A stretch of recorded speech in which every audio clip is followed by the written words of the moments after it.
Okay, so this is how this boss fight works. You've got 3 guardians. We're going to use red, purple, and green to, just for the diagram. But how this works, it's pretty simple. The main tank is going to be tanking 2 of the guardians, while the off tank is going to be tanking a single guardian. Now what's going to happen is one of these guardians is going to cast Petrify. The guardians gain energy based on how close they are to each other. And what happens is when a guardian reaches 100 energy, it casts its special ability, which, if it's the guardian who is casting Petrify, won't do very much damage. If it's not the guardian casting Petrify, it's going to do a lot of damage. So basically, this is our main setup when you pull the boss. Now what's going to happen is, let's say for example, red starts casting Petrify. We end up with a situation like this. The red one is petrifying and is gaining 50 energy because it's right beside the purple one, which is also gaining 50 energy.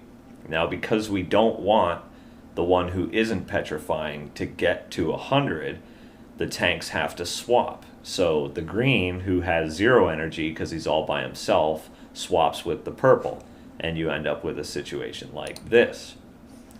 Now, the green has absorbed the last 50 energy, and the red has reached 100 energy, and now the red one is going to pop. When that happens, all the damage he does is reduced by 90%, so it's not going to hurt us very much. Now, after the red pops, you can be sure that the red one is not going to cast Petrify again, so whoever pops will not cast Petrify, so you'll end up with a situation like this. And whoever can't cast Petrify, I'm going to mark with an X. It also resets their energy, so now the red one has 0 and he can't Petrify, as you can see here. And you have the green who has 50 energy and the purple who has 50 energy. Now, one of 2 things will happen. Either the green is going to cast Petrify now, or the purple is going to cast Petrify. So let's just imagine that the green is going to cast Petrify.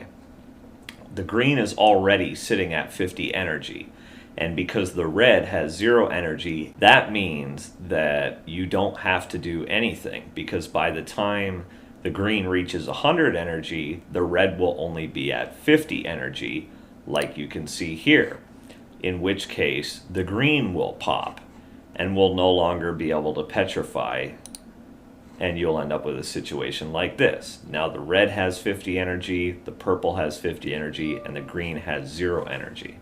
Now let's say that the purple one started petrifying instead of the green one. As you can see here, the purple one is petrifying, he has 50 energy, the green one has 50 energy, and the red has 0 energy. What needs to happen is the green and the purple have to swap, so that you end up with this kind of situation where the purple ends up reaching 100 energy and the red reaches 50 energy, in which case the purple will pop and will no longer be able to cast Petrify. And you basically rinse and repeat after that. So from a situation like this, one of 2 things will happen. Either the green will petrify or the red will petrify. If red petrifies, you do nothing, because by the time red reaches 100 energy, purple will only be at 50. If the green petrifies, then green and red have to switch. That way, the green will reach 100, purple will be at 50, and red will be on his own. So you basically just keep rinsing and repeating that same thing. So if we were to go all the way back and went through it smoothly, let's pretend red petrifies, red and purple stay together until purple reaches 50, in which case purple and green swap. Now green reaches 50, red reaches 100 and blows up.